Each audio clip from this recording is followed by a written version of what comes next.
தேசம் காண்பார். அங்கே ஒரு பாதை வந்து தூயர்கள் அதிலே நடந்து செல்வார். மறுகரையில் மன்னன் மாளிகையில் மகிழ்வுடனே நாம் சேர்ந்திடுவோம். மறுகரையில் மன்னன் மாளிகை. என் தாயனை பாவத்தில் கர்ப்பம் தெரித்தால் நான் தூக்கெழுந்து விடுவானேன் என்று சங்கீதக்காரன் சொல்லுகிறார். அப்போ அந்த துண்டு வந்து அழிக்கிறதுல ஆனந்த என்ன பண்ணாரு, இந்த ஓய்வு நாளை நமக்கு கொடுத்திருக்கிறார். அது இஸ்ரவேலுக்கு மாத்திரம் அல்ல, அதை இஸ்ரவேலுக்கு மனுஷனுக்கு கொடுத்தார். ஹல்லேலூயா. அது இஸ்ரவேலுக்கு அல்ல, அதை மனுஷனுக்கு கொடுத்தார். ஹல்லேலூயா.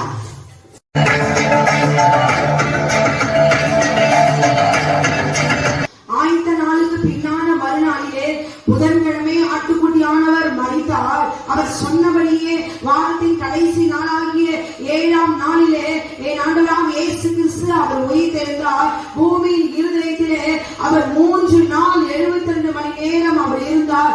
இது சத்தியம், இது சத்தியம், இது சத்தியம். இதை மாற்றினால் நானும் பொய்ய இதை அறிந்து கொள்வீர்களாக.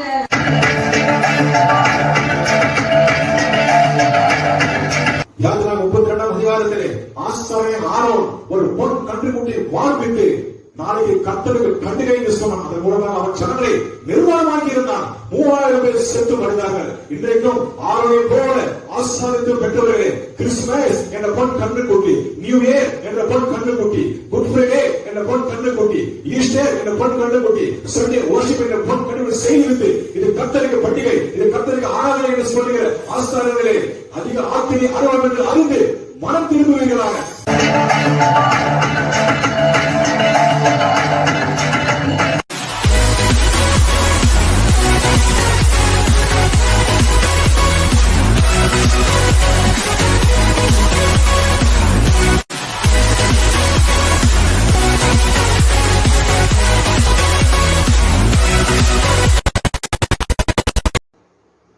கர்த்தருடைய பரிசுத்த நாமத்துக்கு மகிமை உண்டாவதாக.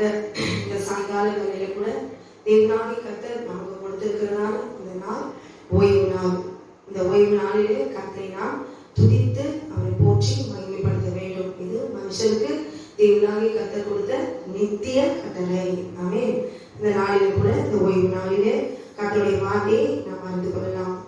எந்த குறித்து என்று சொல்லி நாம் பார்க்கும் பொழுது ஜீவ புஸ்தகத்தை குறித்து சில காரியங்களை நாளிலே கூட நாம் தியானிக்கலாம். ஆமென். நாளிலே ஜீவ புஸ்தகம் அப்படி என்றால் என்ன, அதிலிருந்து தேவனாகிய கர்த்தர் நமக்கு கொடுக்கிறதான நாம் அறிந்து கொள்ளக்கூடிய சில காரியங்களை இந்த நாளிலே நாம் தியானிக்கலாம். ஆமென். கர்த்தர்களை ஆசீர்வதிப்பாராக. இந்த மார்ச் மாதம் முழுவதும் தேவனாகிய கர்த்தர் அவரை கண்ணின் மணி போல அவர் வழிநடத்த அவர் வல்லவராக இருக்கிறார்.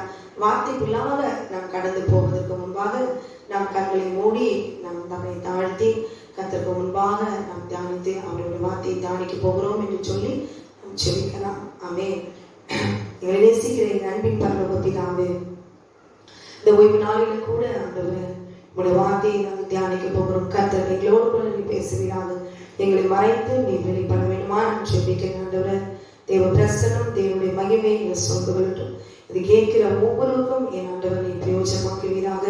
ஆண்டவரே இந்த ஓய்வு நாள் இந்த சத்தியத்தை அவர்கள் அறிந்து விழித்து ஜீவ புஸ்தகத்துக்குள்ளாக அவருடைய நாமங்கள் தேவரையை அறிந்து அதை நம்முடைய நாமங்கள் எழுதியிருக்கிறது என்பதை உணர்ந்து கொள்ளும்படியான தெளிவை என் கர்த்தர் நாளில் எனக்கு கொடுக்க வேண்டுமா ஜெபிக்கிறேன்.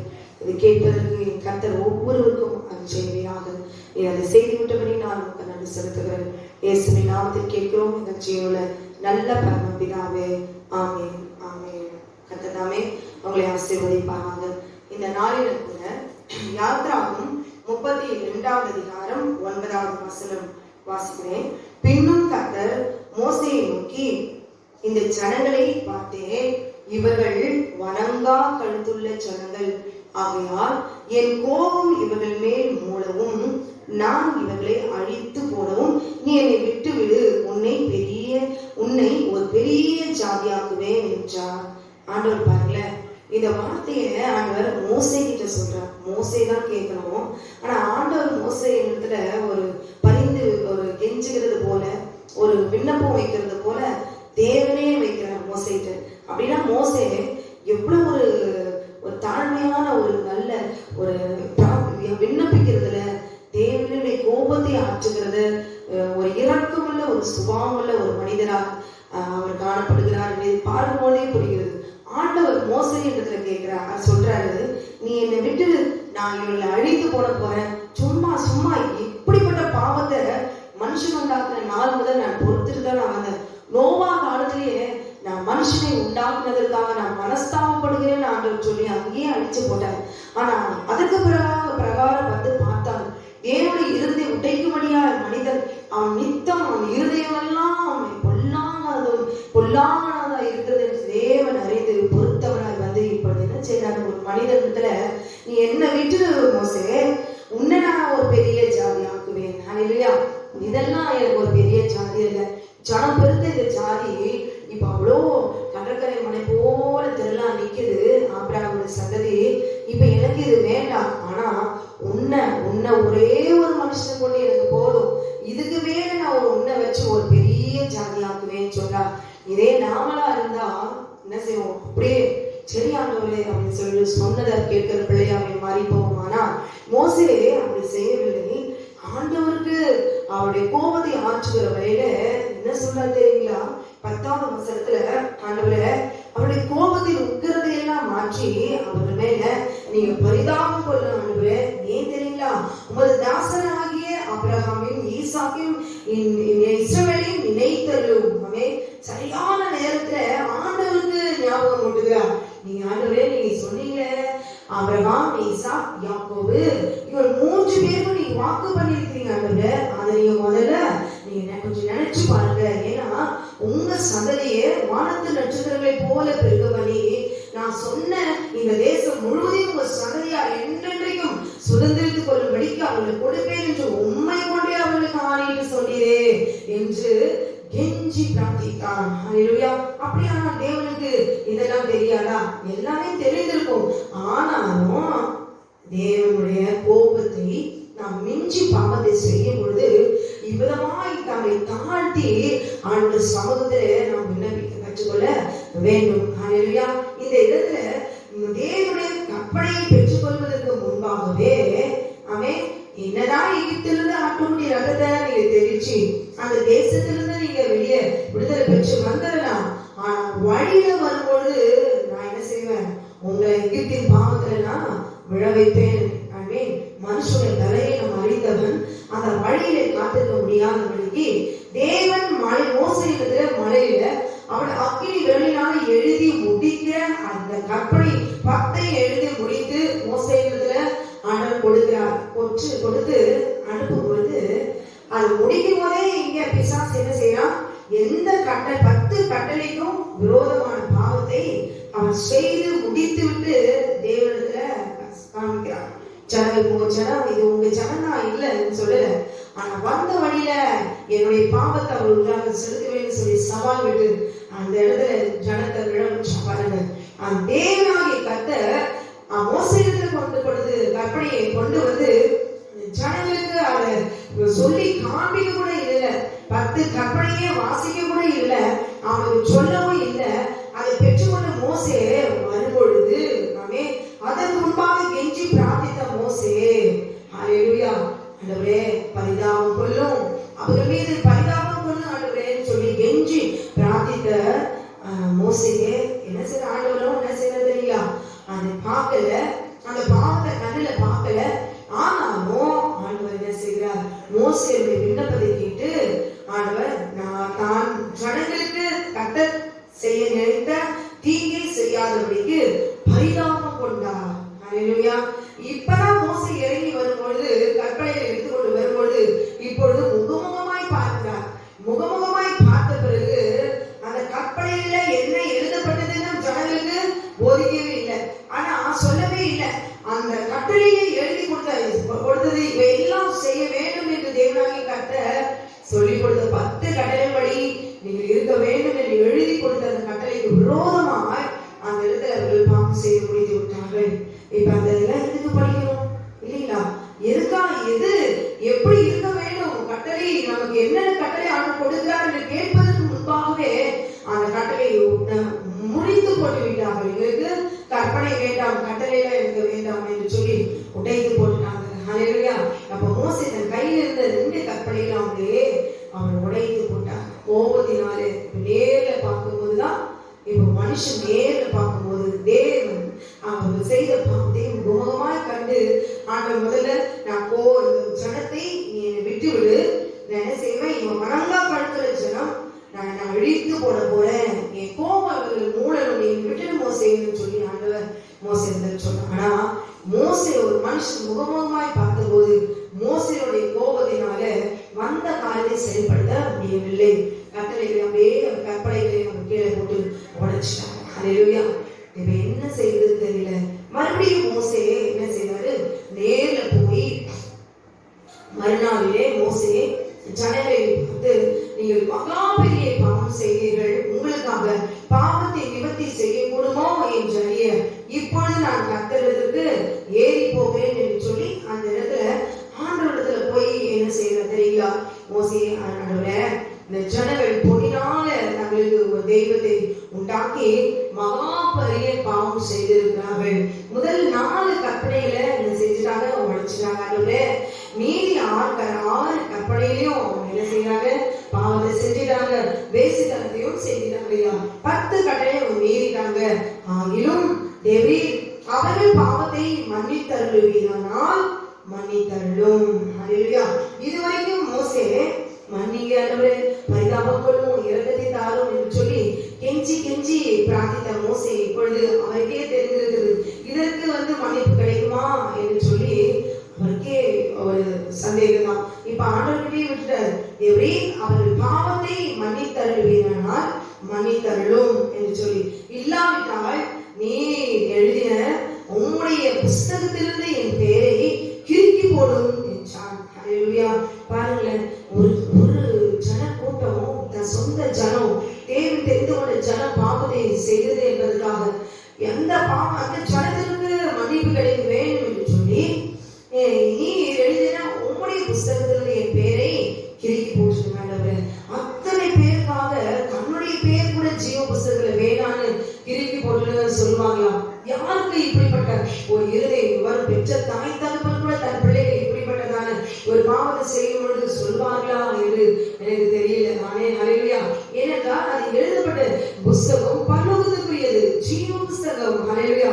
கர்த்தர் பரலோகத்துக்குள்ள ஒவ்வொருடைய பெயர் நாமத்தை அவர் எழுதி வைத்திருக்கிற புஸ்தகம். அதுல இருந்தே எனக்கு கிறுக்கி போடுங்க நான் ஆண்டவர்கிட்ட மோசே சொல்றேன். அப்போ இந்த இடத்துல உண்மையாகவே ஆண்டவர் மன்னித்தாரா என்று சொல்லி நான் பார்க்கும் பொழுது, அப்பொழுது கர்த்தர் மோசேயை நோக்கி, எனக்கு விரோதமாய் பாவம் செய்தவன் எவனோ அவன் பேரை என் புஸ்தகத்திலிருந்து கிறுக்கி போடுவேன் என்று சொல்லி தேவனாகிய கர்த்தர் சொல்றார். இங்க மன்னிப்பு கிடைச்சுதா? மன்னிப்பு கிடைக்கல.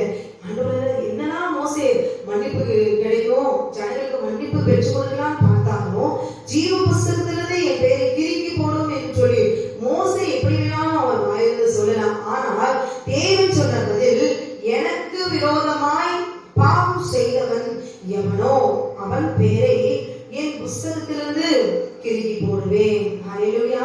ஆமென். இப்ப அவங்களுக்காக உன்னுடைய பேரை ஜீவ புஸ்தகத்திலிருந்து நான் கிறுக்கி போட முடியாது. எவன் பாவம் செய்வான், எனக்கு விரோதமாய் பாவம் செய்தவன் எவனோ அவன் பேரை புஸ்தகத்திலிருந்து கிறுக்கி போடும். இப்பொழுது நீ போய் நான் சொன்ன இடத்துக்கு ஜனங்களை அழைத்துக் கொண்டு போ, என் தூதனானவர் உனக்கு முன் செல்லுவார். ஆமென். ஆகிலும் நான் விசாரிக்கும் நாளில் அவருடைய பாவத்தை அவரிடத்தில் விசாரிப்பேன் என்றார். பாவம் செய்தவன் பாவம் செய்திருக்கிறான், அந்த பாவத்தை இப்ப அவன் செய்துட்டான், இப்ப நான் தண்டனை கொடுக்கல. ஆனா அவன் செய்த பாவத்துக்கு ஒரு நாள் வைத்திருக்கிறேன். ஆனா அந்த நாளில நான் கண்டிப்பா நான் விசாரிப்பேன். அந்த நாள் வரைக்கும் என்ன செய்யறது தெரியுங்களா? இப்ப என் தூதரானவர் தான் உங்க கூட வரப்போறார். நான் வரமாட்டேன். என் தூதரானவர் உங்க கூட வருவார். ஹல்லேலூயா. உங்களுக்கு முன்னே செல்லுவார். ஆகிலும் நான் விசாரிக்கும் நாளில் அவர்களுடைய பாவத்தை விசாரிப்பேன் என்றார். ஆமென். சொன்னவுடைய வார்த்தையை அவர்கள் மறந்து போனார்கள். இவர்கள் செய்த பாவத்தின் நிமித்தமாய் தேவனாகிய கர்த்தர் ஜனங்களை உபாதித்தார் என்று எழுதப்பட்டிருக்கிறது. ஆனால் ஆண்டவர் சொல்கிறார் மோசேயை பார்த்து, நீ எகிப்திலிருந்து அழைத்து கொண்டு வந்த ஜனம். அவன் தேவன் தான் அழைத்து கொண்டு வந்தார். ஆனா அவருடைய கோபம், இது என் சொந்த ஜனம் என்று கூட மறுபடியுமா அவருடைய இருதயத்திலிருந்து வாயினாலே வார்த்தை சொல்ல முடியல. மொழி இருதயத்தோடு கூட ஆண்டவர் சொல்கிறார், நீயும் எகிப்து தேசத்திலிருந்து நீ அழைத்து கொண்டு வந்த ஜனங்களும் நீதான மோசே அவர்களுக்காக பரிந்து பேசுற. இந்த ஜனத்தை மறுபடியும் நான் கொண்டு போய் கானானுக்குள்ள வைக்க முடியாது. கானானுக்குள்ள போக ஜனம் இந்த ஜனங்கள் கிடையாது. பரிசுத்தமுள்ள ஜனம் மாத்திரம்தான் கானானுக்குள்ள போக முடியும். கானானுக்குள்ள பிரவேசிக்க முடியாத ஒரு பாவத்தை இதோ தேவனுடைய கட்டளையின்படி நடந்தவர்கள் வாழ்ந்தவர்கள் மாத்திரம்தான் கானானுக்குள்ள போக முடியும். ஆனால் இப்படிப்பட்ட ஒரு ஜனத்துக்காக பரிந்து பேசி அவர்களுக்காக ஜீவ புஸ்தகத்திலிருந்து கூட என் பேரை கிறுக்கி போடும் என்று சொல்லுகிற மோசேக்கு ஆண்டவர் சொல்லுகிறார், இந்த ஜனத்துக்காக பரிதாபம் கொள்ளல. என்ன சொல்ல தெரியுமா? நீ உனக்காக நான் என்ன செய்யறேன், இது ஏன் ஜனம் இல்ல, உனக்காக நான் என்ன செய்யறேன், நீயும் எகிப்து தேசத்திலிருந்து நீ அழைத்து கொண்டு வந்த ஜனங்களும் இவ்விடத்தை விட்டு புறப்பட்டு. ஹல்லேலூயா. இப்ப என் ஜனம் என்று சொல்லல, இப்ப ஆண்டவர் ஒரு சான்ஸ் கொடுத்திருக்கிறார். இப்ப என் தூதரானதான் அவங்க போக போறாரு. நான் வரமாட்டேன், நீங்க போற வழியில நான் வரமாட்டேன், என் தூதரானவர் வருவா, நீ அழைத்து கொண்டு வந்த ஜனத்தை கொண்டு நீ கூட்டிட்டு போ என்று சொல்லி, இப்ப நான் ஆபிரகாமுக்கும் ஈசாக்குக்கும் யாக்கோபுக்கும் வாக்கு கொடுத்த பாலும் தேனும் ஓடுகிற தேசத்துக்கு போங்கள். ஆமென். நான் நீங்க எப்படி வேணாலும் வந்த வழியில வர வழியில பார்த்து எப்படி வேணாலும் பாவத்தை செய்துக்கோங்க. ஆனா கற்பனை நான் எழுதி கொடுப்பதற்கு முன்பாகவே இவர் இதெல்லாம் எழுதி கொடுக்க போறாரு சொல்லி மீறி அந்த அழகா கச்சிதமா பாவத்தை செய்து முடிக்கிற அளவுக்கு அவ்வளவு துணிகரம் பிடித்த மரகா கடுத்துள்ள ஜனம் இல்லையா? எதிலுமே கரெக்டா இல்ல. கர்த்தர் கொண்டு போய் அந்த தேசத்துல கொண்டு போய் வைக்கிற ஜனம் இது அல்ல. அப்போ ஆண்டவர் இவர்களை தன் ஜனம் என்று ஏற்றுக்கொள்ள அங்க அப்படியே அவர் முடித்து விட்டார். கற்பனையை பார்க்க கூட இல்ல. கட்டளையில அவர் என்ன எழுதியிருக்கிறார் கூட அந்த ஜனத்துக்கு தெரியாது. ஹல்லேலூயா. இப்ப ஆண்டவர் சொல்ற என் தூதனானவர் தான் வருவா. இப்போ பிதாவாகிய தேவனுடைய திட்டம், அவர் கற்பனையின்படி இந்த ஜனங்கள் கானானுக்குள்ளாக போக வேண்டும் என்கிறதான திட்டம் எல்லாம் அங்க முடிந்து விடுது. பிதாவுடைய திட்டம், அவர் சித்தம் எல்லாம் அந்த இடத்திலேயே முடிந்து விடுது. இப்ப ஆண்டவர் சொல்லுகிறார், இங்க தீர்ப்பு அவர் கொடுக்கிறார். பிதாவாகிய தேவன் இங்க அவர் கொடுக்கிறார், நீங்க செய்த பாவத்துக்கு எனக்கு விரோதமாய் பாவம் செய்தவன் எவனோ அவன் பேரை ஜீவ புஸ்தகத்திலிருந்து கிறுக்கி போடுவேன். ஹல்லேலூயா. பிதாவாகிய தேவன் கொடுத்த நியாய தீர்ப்பு ஜீவ புஸ்தகத்திலிருந்து கிறுக்கி போடுவேன். எப்படி? 10 கற்பனைகளின்படி நடக்காதவர், தேவனுடைய கட்டளைக்கு புறம்பாக கீழ்ப்படியாதவரை மீறுதல் செய்து பாவம் செய்தவர், கன்றுகுட்டியை செய்து கொண்டு குமாரனுக்கு விரோதமாக 4 கற்பனைகளுக்கு விரோதமாய் பாவத்தை செய்து வேசித்தனத்தை செய்து கட்டளைக்கு விரோதமாய் மீறுதல் செய்தவன் கானானுக்குள்ளாக போக முடியாது. ஹல்லேலூயா. அதனால அவன் என்ன சொல்கிறார், அவன் பேரை புஸ்தகத்திலிருந்து கிறுக்கி போடுவேன், அவன் பேரை என் புஸ்தகத்திலிருந்து கிறுக்கி போடுவேன். ஆனா இப்ப என்ன, உங்களுக்கு ஒரு வாய்ப்பு தரேன். எப்படி தெரியுமா? நான் உங்களை கொண்டு போய் கானானுக்குள்ள கொண்டு போய் என் கட்டளைகளை கொடுத்து கானானுக்குள்ள கொண்டு போய் சேர்க்க வேண்டும் என்பதுதான் உங்களை எல்லா அடிமைத்தனத்தை மீட்டு இளைப்பாறி அந்த தேசத்துக்குள்ள நீங்க இருக்கணும்னு தான் உங்களுக்கு கட்டளை கொடுக்கிறேன்னு சொல்லி மோசேக்கு நான் கொடுத்தேன். ஆனா எனக்கு மோசேயும் வேணாம், கர்த்தரும் வேணாம். அவன் மேல போய் என்னாச்சோ அதனால நான் என்ன செய்ய தெரியுமா, கர்த்தர் எங்க கொண்டு போய் சேர்க்கிறாங்கன்னு தெரியாது.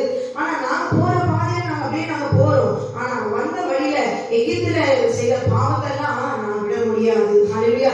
ஏதோ ஒரு தெய்வம், இது கர்த்தர்னு சொல்லுவோம், விக்கிரகத்தை பார்த்து கர்த்தர் சொல்லுவோம், கர்த்தரை பார்த்து விக்கிரகமா மாற்றிடுவோம். உயிருள்ளதை உயிரற்றதா, உயிரற்றதை உயிருள்ளதாய் மாற்றி எங்க இஷ்டத்துக்கு தெய்வத்தை தேடிவோம், எங்க இஷ்டத்துக்கு மனதார தண்ணீரை போல பாவத்திலையும் நாம் தழுவோம் என்று சொல்லி அவர்களுக்கு ஒரு வழியை எடுத்துக்கொண்டார்கள். ஹல்லேலூயா.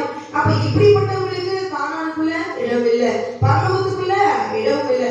ஆனா இப்படிப்பட்டவர்கள் என்ன சொல்றாங்க, நான் பரலோகத்துக்குள்ளாக போக முடியும் என்று இந்த ஜனத்தை போல அவர்கள் பேசுகிறார்கள். பேசிக் கொள்ளுங்கள். பிதாவாகிய தேவன் சொல்லுகிறார், அப்படிப்பட்டவர்களுக்கு நான் என்ன செய்வேன், என் ஜீவ புஸ்தகத்தின் பேரை நான் கிறுக்கி போடுவேன். யாருடைய பெயர் ஜீவ புஸ்தகத்தில் எழுதப்பட்டிருக்கிறதோ அவர்கள் மாத்திரம்தான் பரலோக ராஜ்யத்துக்குள்ளாக போக முடியும். ஹல்லேலூயா. எல்லாரும் போய்விட முடியாது. அதற்காக தான் கட்டளையை ஆண்டவர் எழுதி கொடுக்கிறார். அந்த கட்டளையும் அங்கேயும் இங்கேயும் எடுத்து போட்டு எனக்கு எது இஷ்டமோ அந்த கட்டளையின்படி நான் வாழ்வேன். ஆனா பரலோகத்துக்கு நான் போய்விடுவேன், நான் போவேன் என்று சொல்லி அங்க லூசிபரை போல நான் வானத்துக்கு ஸ்தானத்துல உட்காருவேன், நட்சத்திரங்களுக்கு மேலாக நான் வீழ்ச்சிப்பேன். இப்படியெல்லாம் நான் நட்சத்திரம் அப்படி இப்படி எப்படியாவது நம்மை நாமே புகழ்ந்து கொள்ளலாம். என்னை போல அழகு வேறொரு நிலை, அது என்னுடைய வாய், எப்படி வேணாலும் சொல்லலாம். ஆனால் பரலோகத்துக்கு போக முடியுமா? அதனால ஆண்டவர் பிதாவாகிய தேவன் கொடுத்த நியாய தீர்ப்பு என்னவென்றால், நீ அழைத்து கொண்டு போ, ஆனா நான் விசாரிக்கும் நாளில் ஒரு நாள் உண்டு, அவர்களுடைய பாவத்தை அவர்களிடத்தில் விசாரிப்பேன். இது யாருடைய தீர்ப்பு? பிதாவாகிய தேவன் கொடுத்த நியாய தீர்ப்பு. யாருக்கு? 10 கட்டளை மீறியவர்களுக்கு தேவன் கொடுத்த நியாய தீர்ப்பு. விசாரிப்பேன், நேரம் வரும், அந்த நாள் வரும், அப்ப விசாரிப்பேன். அப்ப விசாரிக்கும் போது நீ தச்சிட்டா தச்சுக்கோ, இல்ல இப்படியே போய் சீரழிஞ்சு போய் நான் சீரழிவேன், நீ சீரழிஞ்சுக்கோ, அது ஓய் இஷ்டம். ஆனா நான் வர மாட்டேன், என் தூதனானவர் வருவார் என்று சொல்லி, அந்த தூதனானவர் யார்? ஆண்டவராகிய இயேசு கிறிஸ்து. ஹல்லேலூயா, ஆமென். அப்படியே இந்த ஜனங்கள் கடந்து வருகிறார்கள். தேவனாகிய கர்த்தர் வழிநடத்தினாலும் தூதனானவர்கள் முன்பாக சென்றாலும் இவர்கள் அவர்கள் பாவத்தையோ இல்லை கர்த்தரையோ முழுமனதாக ஏற்றுக்கொள்ளவில்லை. ஹல்லேலூயா. இவர்கள் கடந்து வந்த பொழுது என்னாகும்? 13வது அதிகாரத்துல பார்க்கும் பொழுது என்னாகும்? 13வது அதிகாரம் 1வது வசனத்துல தேவனாகிய கர்த்தர் சொல்கிறார், மோசேயை பார்த்து, நான் இஸ்ரவேல் புத்திரருக்கு கொடுக்கும் கானான் தேசத்தை சுற்றி பார்ப்பதற்கு நீ என்ன செய்ய தெரியுமா? நீ மனிதரை பிதாவுடைய கோத்திரத்துல ஒவ்வொரு பிரபுவாகிய புருஷனை நீ அனுப்பு. 12 பேர். ஹல்லேலூயா. ஒவ்வொரு கோத்திரத்திலையும் ஒவ்வொரு பிரபுவின் புருஷனை அனுப்ப வேண்டும் என்று கோத்திரத்துல இருந்து ஒருத்தர் செலக்ட் பண்ணி ஆண்டவர் என்ன செய்யறாரு? அந்த தேசத்தை சுற்றி பார்க்கும்படி அனுப்புறார். ஹல்லேலூயா, ஆமென். 12 கோத்திரத்துக்கு கொடுக்கிறதுக்காக தானே சாட்சி ஆண்டவர் அனுப்புறாரு. ஆனா இந்த ஜனங்கள் என்ன, இந்த ஜனம் போன ஜனம் என்ன செய்து என்ன 13வது அதிகாரம் 25வது வசனத்துல வாசிக்கிறேன். இஸ்ரவேல் புத்திரர் அவர்கள் தேசத்தை சுற்றி பார்த்து 40 நாள் சென்ற பின்பு திரும்பினார்கள். ஹல்லேலூயா. 40 நாள் இவர்கள் போய் அந்த தேசத்துல என்ன நடக்குது, இங்க எப்படிப்பட்ட ஜனம், இது எப்படிப்பட்ட சூழ்நிலை, எப்படிப்பட்டதான பலவான்கள் பலவீனர்கள், எப்படிப்பட்டவர்கள் தேசம் இருக்கிறது என்று சொல்லி அந்த தேசத்திலிருந்து கனிகளையும் கொண்டு வந்து இப்ப மோசேயில அவர்கள் சொல்லுகிறார்கள். என்னாகும்? 13வது அதிகாரம் 19வது வசனத்துல பார்க்கும்போது, அவர்கள் குடியிருக்கிற தேசம் எப்படிப்பட்டது, அது நல்லதோ கெட்டதோ என்றும், பட்டணங்கள் எப்படிப்பட்டது என்றும், அவர் கூடாரங்களில் குடியிருக்கிறவர்களோ ஓட்டுகளில் குடியிருக்கிறவர்களோ என்றும், நிலம் எப்படிப்பட்டது வளப்பமானதோ, இப்படி எல்லா தேசத்தை குறித்து எல்லாவற்றையும் ஆராய்ந்து வாருங்கள் என்று சொல்லி மோசே அனுப்புகிறார். ஆனால் என்ன 13வது அதிகாரம் 33வது வசனத்துல வாசிக்கிறேன். அங்கே அவர்கள் சொல்லுகிறாங்க, இந்த தேசத்தெல்லாம் பார்த்துட்டு உண்மையான சொல்லணும், ஆனா உண்மையை சொல்லாதபடிக்கு மோசே அவங்க சொல்றாங்க, நாங்கள் போய் சுற்றி பார்த்து வந்த தேசம் தன் குடிகளை பற்றிக்கிற தேசம், நாங்கள் அதில் கண்ட ஜனங்கள் எல்லாரும் மிகவும் பெரிய ஆட்கள், அங்கே ராட்சத பிறவியான ஏனாக்கின் குமாரராகிய ராட்சதரையும் கண்டோம், நாங்கள் இவை பார்வைக்கு வெட்டுகளிலே போல இருந்தோம் என்று சொல்லி இப்படி இஸ்ரவேல் புத்திரர்களை தாங்கள் சுற்றி பார்த்து வந்த தேசத்தை குறித்து துர்செய்தி பரவ செய்தார்கள். ஹல்லேலூயா. இங்க அப்படியே கொஞ்சம் நிறுத்தி வரலாம். பாருங்க, தேவனாகிய கர்த்தர் நீ எப்படிப்பட்ட அடிமதத்தில் இருந்த, சாப்பிட கூட வழி இல்லை, நிம்மதியா தூங்க கூட வழி இல்லை, மக்கள பொறுக்கிட்டு செங்கல வேக வச்சு அவன் கொடுக்கிற சாப்பாடை சாப்பிட்டு உன் கூக்கன் கப்பலில் சனியில கத்தி ஒரே புலவர சத்தம் பரலோகத்தை எட்டினது என்று எழுதப்பட்டிருக்கிறது. அப்படிப்பட்டதான ஒரு அடிமை, ஒரு நாயை போல இருந்த நம்மை தேவனாகிய கர்த்தர் எகிப்திலும் வனாந்தரத்திலும் அத்தனை அடையாளங்களையும் அவர் கொண்டு வந்து சேர்த்தார். தேவனாகிய கர்த்தருக்கு விரோதமாய் இவர் சொல்லுகிறதான காரியம் உண்மையை பேச வேண்டும். ஆனால் உண்மையை பேசாதபடிக்கு அந்த தேசத்தை குறித்து துர்செய்தி பரவ செய்கிறார்கள். ஹல்லேலூயா. இதனால லாபம் என்ன? ஒரு நல்ல தேசத்தை தேவனாகிய கர்த்தர் இவர்களுக்காக ஆபிரகாமிடத்தில் வாக்குத்தத்தம் செய்து கொடுத்த தேசத்தை சுதந்திரிக்கிற தேசம் கிட்ட வந்தாச்சு. போய் தேசத்துக்குள்ள போய் பார்த்துட்டு வந்தாச்சு. போய் பார்த்து கூட வந்து அந்த தேசத்தை குறித்து துர்செய்தி செலுத்துறாங்க. எவ்வளவு ஒரு கேடான சிந்தை! தேவன் சொல்லி முன்குறிக்கப்பட்ட அவருடைய வாக்குத்தத்தம் பண்ணப்பட்ட தேசத்தை குறித்து அவங்க வந்து குடிகளை பட்சிக்கிறது. பெரிய ஆட்களாம் ஏனாக்கின் புத்திரர்களா இருக்கிறாங்களாம். அந்த தேசம் அந்த தேசத்தை குறித்து தினசரி பாருங்கள் செய்தார்கள். கர்த்தருடைய இருதயத்தை அங்கே உடைத்தார்கள். ஹல்லேலூயா, ஆமென். அப்படிப்பட்ட ஒரு தேசத்துக்குள்ளாக நம்மை இளைப்பாறுவதற்காக தேவனாகிய கர்த்தர் அழைத்து கொண்டு போய் நீ போனவர்களுக்கு தேவனாகிய கர்த்தர் ஒரு வாய்ப்பு தருகிறார். கானானுக்குள்ள யாராவது போக முடியுமா? ஒரு தேசத்துக்குள்ள ஒரு வீட்டுக்குள்ள யாருமே போக முடியாது. ஆனால் தேவன் வாக்குத்தத்தம் பண்ணப்பட்ட தேசத்துக்குள்ளாக கர்த்தருடைய தேசத்தை அவர் உள்ளே போய் பார்ப்பதற்கு போய் வந்தார். 12 கோத்திரத்துல போய் பார்த்தவர்கள் எவ்வளவு ஒரு பாக்கியவான்கள் இல்லையா? ஆமென். கர்த்தருடைய கட்டளைப்படி நடக்கல, ஆனாலும் அந்த தேசத்துக்குள்ள போய் பார்ப்பதற்கு ஒரு வாய்ப்பை தேவனாகிய கர்த்தர் கொடுத்தாங்க. பார்த்து விட்டு அந்த நல்ல தேவனுக்கு அவருடைய இருதயம் உடையும்படி மறுபடியும் அவர்கள் போய் சொல்கிறார்கள் துர்செய்தி. ஹல்லேலூயா. இதை எல்லாரும் கேட்டு அவங்க என்ன செய்யறாங்க? 14வது அதிகாரம் 2வது வசனம் முதல் வசனத்திலிருந்து வாசிக்கிறேன். அவருடைய செய்தியை கேட்ட பிறகு அந்த சபையார் எல்லாரும் தேவன் அவர்களுக்கு வைத்த பெயர் பொல்லாத சபையார். ஹல்லேலூயா. இதை கேட்டவுடனே அந்த பொல்லாத சபையாரெல்லாம் இரவு முழுவதும் அழுது கொண்டிருந்தார்கள் என்று சொல்லி அந்த இடத்துல பார்க்கிறோம். மோசேக்கும் ஆரோனுக்கு விரோதமாக முறுமுறுத்து அந்த ஜனங்கள் என்ன சொல்றாங்க தெரியுங்களா? எகிப்து தேசத்திலே செத்து போனான் நலமாக இருக்கும். ஹல்லேலூயா. நீங்க நாங்க எகிப்துல செத்து போகிறதுக்கு இருந்தா அங்கே சாக வேண்டும் தானே? எதுக்கு ஓடி வந்த மூட்டை முடிச்செல்லாம் கட்டிட்டு நாங்க இங்கே இருக்கிறோம், இது நல்ல தேசம் என்று அங்கே இருக்க வேண்டியதானே? ஏன் செங்கடலை பிளந்து கூட்டிட்டு வெளியே அவ்வளவு ஒரு மகத்துவமுள்ள தேவன் செய்த அடையாளங்களை பார்த்து அவ்வளவு காலையில அப்படியே விழுந்துகிற அடிவை போல விழுந்து கிடக்க வேண்டும் அல்லவா? இதை செய்த தேவன் இது ஏமாற்றம் என்று சொல்லி விசுவாசிக்க வேண்டும் அல்லவா? இது தேவனுக்கு அற்பமான காரியம் என்று சொல்ல வேண்டும் அல்லவா? ஏனாக்கின் பக்தர் யாரானாலும் சரி, பார்வோனையே இருந்தாலும் சரி, அப்பேற்பட்ட பார்வோனையே அவன் செங்கடலில் அமிழ்த்து போட்டாரு. இது ஏனாக் புத்திரர் ஏமாற்றம் என்றல்லவா சொல்ல வேண்டும். ஹல்லேலூயா, ஆமென். அது யாருமே அப்படி எதுவுமே இல்லை. ஆனா அந்த தேசத்தை கொண்டு துர்செய்தியை அவர்கள் எல்லாருக்கும் அவர்கள் என்ன சொன்னார்கள்? ஆமென். இதுவரைக்கும் ஆண்டவர் சொன்னாரு, நான் விசாரிக்கும் நாளையில நான் விசாரிப்பேன் சொல்லி வச்சிருக்கிறாரு. அது ஞாபகமே இல்லை, சிந்தனை இல்லவே இல்லை. இப்ப தேவனுக்கு விரோதமாய் இது கேட்கிற அந்த ஞானம் யாரா இருந்தாலும் சரி, சிறு பிள்ளைகளா இருந்தாலும் பெரியவர்கள் யாரா இருந்தாலும் ஒரு பாவத்தை நாம் செய்யும் பொழுது அது தப்பிக்கொள்வதற்கு நாட்கள் வருகிறதா? அந்த பாவத்துக்கு தண்டனையோ நியாய தீர்ப்பு நிச்சயமாக தீர்க்கப்பட்டாயிற்று. அதை விசாரிக்கிற நாள் வரும்பொழுது விழுந்து போவோம். ஹல்லேலூயா. அப்போ நான் பாவம் செய்து மறுபடியும் அதுக்கு ஒரு நியாய தீர்ப்போ ஏதோ ஒன்று நடக்கல, அதனால வேறு பாவத்தை செய்து கொண்டு போய் கொண்டிருக்கிறோம். ஹல்லேலூயா. ஒரே ஒரு பாவத்தை செய்து கொண்டு நாங்கள் தீர்க்கப்படுகிறது நியாய தீர்ப்பு.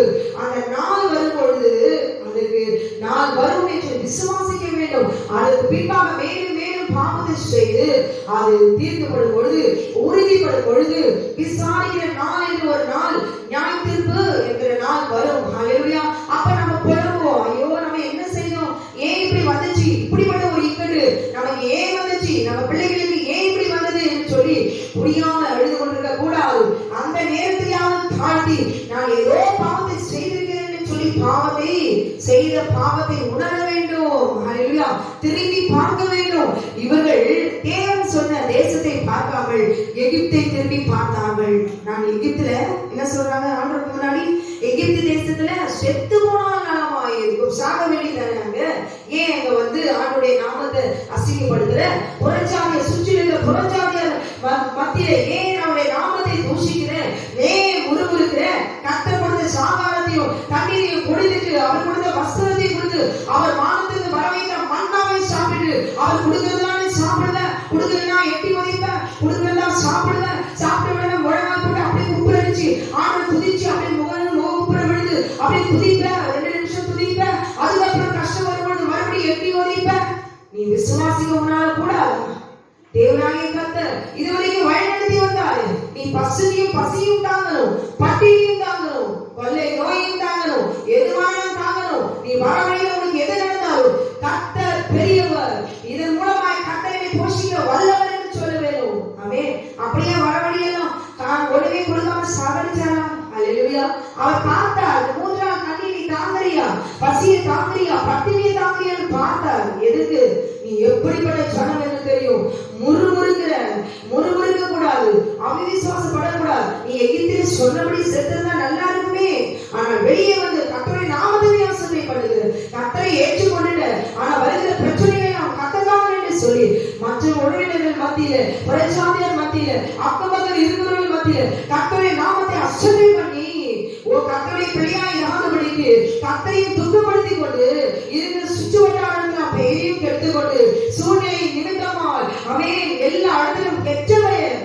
அவிசுவாசம், முறுமுறுப்பு, தூஷணம் இது நிமித்தமா கர்த்தருடைய நாமம் பரிசுத்த உரைச்சலாக்கப்படுகிறது. எகிப்திலே சாக வேண்டியதானே, நான் அங்கே இருக்க வேண்டிய உறுதியாய் சொல்ல வேண்டியதானே. இதை எல்லாரும் செங்கடலை கடலை பிளக்கிறது ஒரு லேசான காரியம் இல்லை. செங்கடலை பிளந்து உன்னை பழைத்து கொண்டு வர தேவன் இனி என்னென்ன காரியத்தை அவர் செய்ய போகிறார் என்று சொல்லி சுற்றி இருக்கிற புறஜாதியார் ஜனங்கள் எல்லாம் கர்த்தருடைய மகத்துவத்தை கவனித்து பார்த்து கொண்டு வருகிறது. இந்த ஜனம் முன்னேறுகிற வழியெல்லாம் நாம் தேசம் நம்முடைய ஜனம் அழிந்து போகுமோ என்று சொல்லி பயந்து அவருடைய இறுதியெல்லாம் கரைந்து வருகிற வேளையில இது சொல்லுது, நான் எகிப்திலே இருந்தால் நலமா இருக்கும். ஹல்லேலூயா, ஆமென், க்ளோரி. உங்க வீட்டுல யாரையாவது பார்த்துட்டு சொல்றீங்களா, இதனாலதான் எனக்கு கஷ்டம் வருது, இதனாலதான் எனக்கு கஷ்டம் வருது, இந்த தெய்வத்தால எனக்கு கஷ்டம் வருது, இந்த கர்த்தரை ஏற்றுக்கொண்டதாலதான் எனக்கு இப்படிப்பட்ட வேதனை வருது, என்னைக்கு ஆண்டவரை ஏற்றுக்கொள்ளணும், இவர்தான் மெய்யா தேவன் என்று நம்பினோம், அன்னிலிருந்து நாள் வரைக்கும் நான் கடனானா போயிட்டேன், நான் பிச்சை எடுக்கிறேன், என் குடும்பத்தில் நிம்மதி இல்லை, என் சமாதானம் இல்லை என்று சொல்லுகிறீர்களா? அப்படியானால் நீங்க எங்கிருந்தீங்க அங்கே புறப்பட்டு போயிருங்க. ஹல்லேலூயா.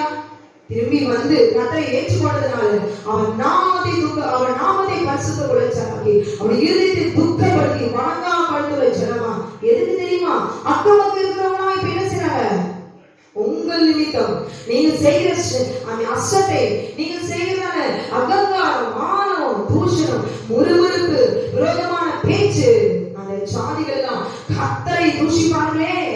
இந்த ஒரு காரணத்துக்காக தேவனாகிய கர்த்தர் பொறுமையா, அவர் எவ்வளவு வல்லமையுள்ள தேவன், எவ்வளவு பராக்கிரமமுள்ள தேவன், யுத்தத்தில் சிறந்தவர். ஹல்லேலூயா. ராஜாக்களை தள்ளி ராஜாக்களை ஏற்படுத்துவர். உனக்காக நீ யாரு? நீ அற்பமான மனுஷன். அவரால் உருவாக்கப்பட்ட மண் களிமண் தேவனை உருவாக்கியவரை பார்த்து நீ ஏன் சிருஷ்டித்தார் என்று கேட்கலாமா? ஹல்லேலூயா. உன்னை வாழ வைக்கிறத போய் சுற்றி பார்த்துட்டு வான்னு சொல்லி அனுப்பினா பார்த்துட்டு வந்தீங்க. தேவன் பரலோக தேவன் இதோ பார்க்கிறாங்க, பயம் இல்லாதபடிக்கு அந்த தேசம் எப்படிப்பட்ட தேசம் என்று சொல்லி அங்கே நாட்டுகள் இருக்கிறாங்க, ஏனாப்புதர் இருக்கிறாங்க, நாங்க அங்க பாதிக்கு வெட்டுகளில போல இருக்கிறோம். ஐயோ அங்க போனா அவங்க நம்மளை பட்சித்து போடுவாங்க. துசேரிகள் துணிகரம். தேவன் கேட்கிற தேவன் அவர் விக்கிரகமா? அவர் நான் சொல்லுகிற அவர் கேட்கிறாரே, எனக்கு பயம் இல்லையே, ஏன் இவ்வளவு பட்ட துணிகரம்? ஆமென். அது நல்ல தேசம். கர்த்தர் எனக்கு கொடுத்த தேசத்தை நான் கண்டு விட்டேன், நான் பார்த்து விட்டேன் என்று கதி கூற வேண்டும் அல்லவா? ஹல்லேலூயா. ஆர்ப்பரிக்க வேண்டும் அல்லவா? இதோ அது நிரந்தரமாய் பிடிப்பதற்கு முன்பாக கர்த்தர் இதோ கானான் தேசத்துக்குள்ள போக முடியுமா? கர்த்தர் அவர் சொன்னதினாலே உள்ள போக முடிந்தது, பத்திரமாய் திரும்பி வர முடிந்தது. இல்லைன்னா சொன்னபடி ஏனாப்புதரை அப்படியே கடிச்சு கொதறிட்டு இருப்பான். திரும்பி வந்து சேர்ந்தாய். ஹல்லேலூயா. கானான் தேசத்துக்குள்ளாக தேவனுடைய பாதுகாப்போடு கூட தேசத்துக்குள்ளாக நீ போய் இதோ அது சுதந்திரத்துக் கொள்வதற்கு முன்பாக இதோ உள்ளே போய் பார்ப்பதற்கு கர்த்தர் உனக்கு ஒரு கிருபை செய்தாரே. நீ பாக்கியவான், நீ பாக்கியசாலி. கர்த்தரை மெய்யான தேவன் என்று அறிந்து கொண்டாயா? அதுவே கர்த்தர் உனக்கு கொடுத்த கிருபை. அவர் மெய்யான, அவரே மெய்யான தேவன் என்று அறிந்து கொண்டீர்களா? அதே ரட்சிப்பு, அவர் கிருபை. ஹல்லேலூயா. இது வேறு யாருக்கும் கிடையாது. ஆமென். யார் இவர் மெய்யான தேவன் என்று அறிந்து கொண்ட பிறகு எனக்கு இப்படிப்பட்ட வேதனைகள் எல்லாம் வருகிறது சொல்வீர்கள், எகிப்திலே போயிருக்கு. கர்த்தருடைய நாமத்தை பரிசுத்தப்படுத்த நாக்காடுங்க. இப்படிப்பட்டவங்க சாகர வரைக்கும் சொல்லி சொல்லி சொல்லி சொல்லியே சாகடிக்கிற கோஷ்டி. ஹல்லேலூயா. நிரந்தரமா நிம்மதியே இருக்காது, துன்புறுத்திட்டே வரும் கர்த்தர். ஆமென். அப்படிப்பட்ட இதயத்தோடு இருக்கிறவனுக்கு தேவனாகிய கர்த்தர் ஒரு தருணம் தருகிறார். இனி கர்த்தரை நான் தூஷிக்க மாட்டேன், அவரை முறுமுறுக்க மாட்டேன், என்ன உத்தரவு வந்தாலும் அவர் மெய்யான தேவன் என்று சொல்வேன் என்று சொல்லி உறுதியாக இருக்க நாம் கற்றுக்கொள்ள வேண்டும். ஹல்லேலூயா. ஆமென்.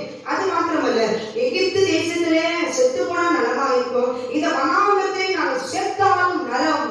ஆமென். என்ன சொல்லிட்டேன்? நாங்க எகிப்து போனாங்க செத்தா நல்லா இருக்கும், அப்படி இல்லைன்னா அங்க போய் சாகலன்னா பரவாயில்ல, இந்த வனாந்தரத்திலே செத்தாலும் நலம். ஹல்லேலூயா. நம்முடைய ஆண்டவர் கேட்கிறதை கொடுக்கிற தேவன். கேளுங்கள் அப்பொழுது உங்களுக்கு கொடுக்கப்படும் என்று ஆண்டவர் சொல்லுகிறார். இப்பொழுது இது கேட்ட ஜனத்துக்கு தேவனாகிய கர்த்தர் அவர் என்ன செய்தார் என்று சொல்லி நான் பார்க்க போகிறோம். ஹல்லேலூயா. இந்த ஜனம் என்ன சொல்லுகிறது? நாங்கள் இந்த வனாந்தரத்திலே நாங்கள் செத்தாலும் நலம்.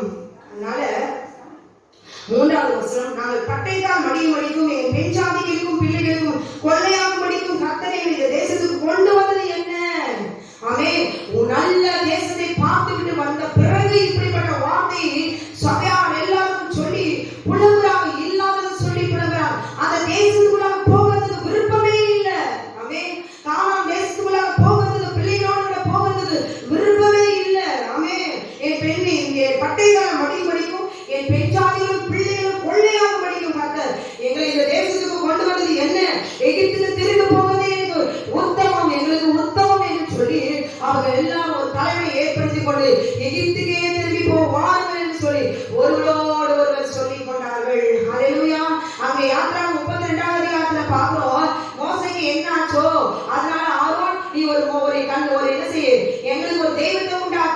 அடுத்து நாங்க நெக்ஸ்ட் நாங்க போனோம். ஹalleluya.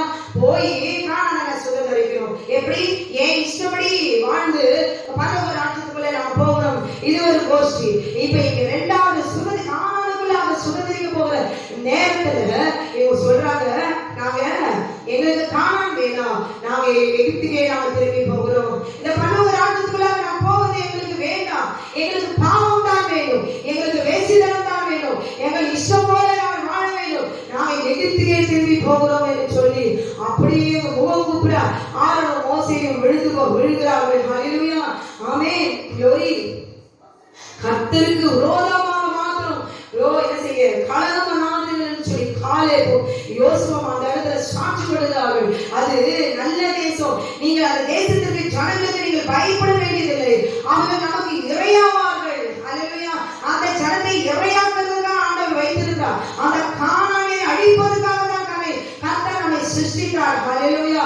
இந்த இத்தனை ஜனக்கூட்டத்துல காலேபும் யோசுவாவும் சாட்சி கொடுக்கிறார்கள்.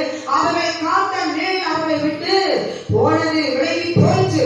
கர்த்தர் நம்மோடு கூட இருந்தால் அவர்களுக்கு பயப்பட வேண்டியதில்லை என்றார்கள். ஹalleluya. ஆமென். உண்மை வெளிப்பட்ட உடனே கர்த்தருடைய மகிமை ஹalleluya ஆசரிப்பு கூடாரத்திலே இஸ்ரவேல் புத்திரர் எல்லாருக்கும் முன்பாக காணப்பட்டது. ஆமென். விசாரிக்கிற நேரம், விசாரிக்கிற நாள் இப்பொழுது வந்துவிட்டது. அந்த இடத்துல எல்லாரும் துர்ச்செய்தி பரப்பி தேவனுக்கு விரோதமாய் தாறுமாறான இதோ தகராறு, வாக்குவாதம், சண்டைகளும் உருவாயிருக்கிற அந்த வேளையில் காலேப் யோசுவா சாட்சி உண்மை வெளிப்பட்டபோது அவருடைய மகிமை எல்லாருக்கும் முன்பாக இஸ்ரவேல் ஜனம் மறுபடியுமாய் பார்த்தார்கள். ஆனால் ஆண்டவர் சொன்ன காரியம் என்ன? இதை விசாரிக்கும் நாளிலே ஆண்டவர் மறுபடியுமாக மோசே என்ற இந்த ஜனத்தை கோபம் மூலம் அழித்து போடும், நீ என்னை விட்டுவிடு என்று ஆண்டவர் சொன்னார். இந்த இடத்துல ஆண்டவர் அதே சொல்கிறார், எதுவரைக்கும் இந்த ஜனங்கள் எனக்கு கோபம் உண்டாக்குவார்கள், தங்களுக்குள்ளே நான் காட்டின சகல அடையாளங்களையும் அவர்கள் கண்டும் எதுவரைக்கும் என்னை விசுவாசியாதிருப்பார்கள். ஹalleluya. நான் இப்ப என்ன செய்வது தெரியுமா? நான் விசாரிக்கிற இந்த நாள் இப்பொழுது வந்தாயிற்று. நான் அவர்களை கொள்ளை நோயினால் வாதித்து சுதந்திரத்துக்கு புறம்பாக்கி போட்டு, நீ இனிமே தேசத்துக்குள்ள சுதந்திரவாளி அல்ல, நீ பரலோக ராஜ்யத்துக்கு சுதந்திரவாளி அல்ல என்று சொல்லி அவர்களை பார்க்கிறோம். மோசே, உன்னை நான் பெரிதும் வளர்ந்ததுமான சாதியாக்குவேன் என்று சொல்லி ஆண்டவர் சுத்தமே இல்லை. இஸ்ரவேல் ஜனங்களை ஆபிரகாமுக்கு வாக்குத்தத்தமான இந்த ஜனத்தை கொண்டு போய் கானானுக்குள்ள கொண்டு போய் சேர்க்க வேண்டும் எண்ணமே இல்லை. மோசேயின் மூலமாக தேவனாகிய கர்த்தர் ஒரு பெரிய சாதியை உண்டாக வேண்டும் என்று என் ஆண்டவர் தீர்மானித்திருந்தார். ஹalleluya. ஆமென். மோசேக்கு இதே வேலை. இப்பயும் பாவம் செய்த பொழுது தேவனிடத்துல போய் அவர் பரிந்து பேசுகிறார். ஹalleluya. ஆண்டவரே, இந்த ஜனத்தை நீங்க கொண்டு போட்டாதீங்க. உங்க மகத்துவத்தையும் வல்லமையும் பார்த்த ஜனங்கள், இந்த புறஜாதியாரெல்லாம் இப்ப என்ன தெரியுமா செய்வாங்க? ஆண்டவரே, இங்க இவ்வளவு தூரம் கொண்டு வந்த நீங்க அந்த தேசத்துக்குள்ள கொண்டு போய் விட முடியல, அதனாலதான் நீங்க வராமல கொன்று போட்டுருவாங்கன்னு போய் சொல்லுவாங்க. அப்படி சொல்லுவாங்க ஆண்டவரே. ஆமென். அதனால நீங்க எப்படிப்பட்ட தெய்வம் தெரியுமா?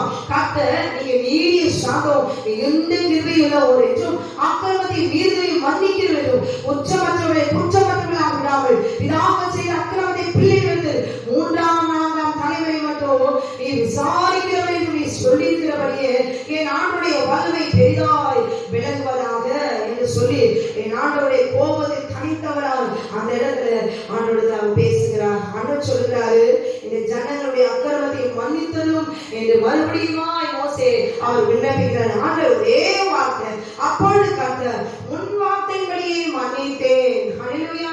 பாவத்தை தேவன் மன்னிப்பார், ஆனால் மன்னிச்சிட்டாருக்காக அது விடுதலை இல்லை.